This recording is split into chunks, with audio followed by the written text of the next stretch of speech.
Good afternoon, South High families. It's Pete Mody, working from the home office.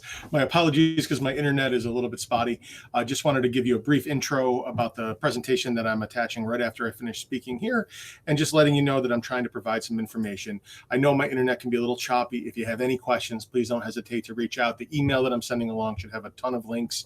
So if you can't click on any in the presentation, just feel free to use the email as a guide. And I want to thank you all for your support in both supporting your students, our students through these unprecedented times, but also the fact that our community has been able to come together and I think really focus on what's important. I hope you all stay healthy and stay well, and I hope take some time over the coming week to just breathe a little bit and have a chance to reconnect as a family and get your feet back onto you. I hope all is well, and take care.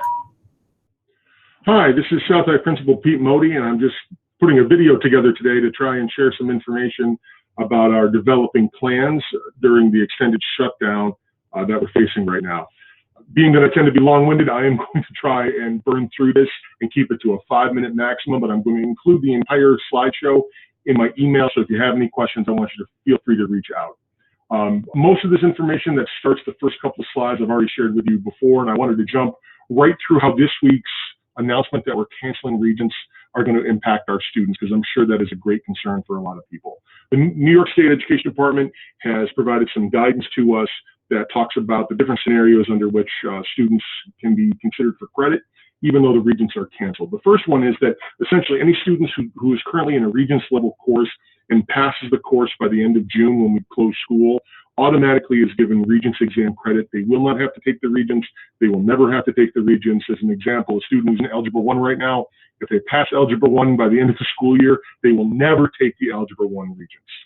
The second provision is for any student who has previously passed a Regents level course but didn't pass the exam. So if a student passed Regents level living environment last year but failed the Regents in June and then tried to take it again in August, or not and failed it again, as long as the student passed the course, has been in AIS or some type of remediation, they are also given credit for the Regents exam in June. Essentially, any student who had a reasonable expectation to have a chance to take and pass an exam this June will be given credit as long as they have passed a Regents course at some point. And that includes students who attended summer school last summer. Thirdly, any student who's currently in a Regents level course who actually fails the course this year but manages to complete summer school will still be exempt from taking the associated Regents exam. So that same student who's in Algebra 1 doesn't make it at the end of the year because they had a really tough time in the beginning of the year, but they do complete whatever our summer school looks like this summer, which we're obviously still developing, they will also get Regents credit. I also wanted you to know that this exemption also applies to World Language Checkpoint A or Checkpoint B exams.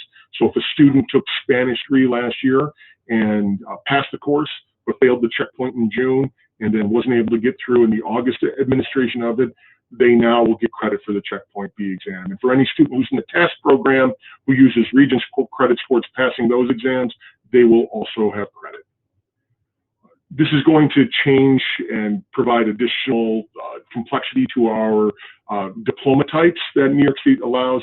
There's a lot of information there, and as we solidify that a little bit, counselors will be in touch to let you know. It will not impact a student who is going for advanced Regents. Not being able to take a June Regents will not impact their ability to get an advanced Regents diploma. We wanted to throw out some time expectations just so you know how much guidance we're giving in terms of how much students should be working on courses.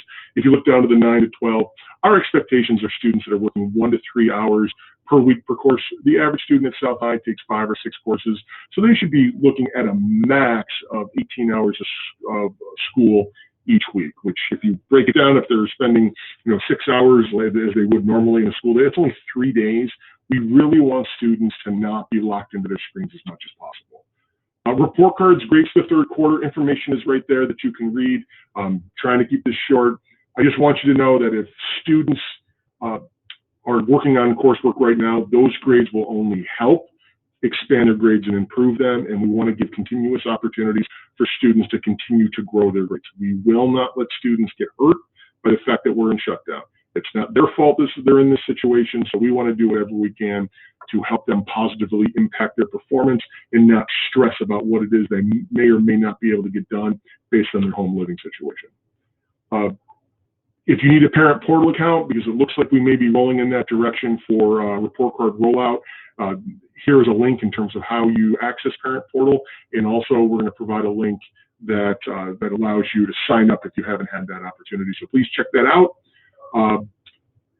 During virtual learning, teachers are going to communicate progress by marking assignments in School Tool, just to give you some ideas behind what those grading codes will look like. Some information there. We're looking to provide timely feedback on assignments, and really it's all about equity for us. We want to make sure students across the gamut of home situations all have access to learning to the best of our ability. Some information there on special education supports and services that we wanted you to have, and some links that I'll also embed in here just so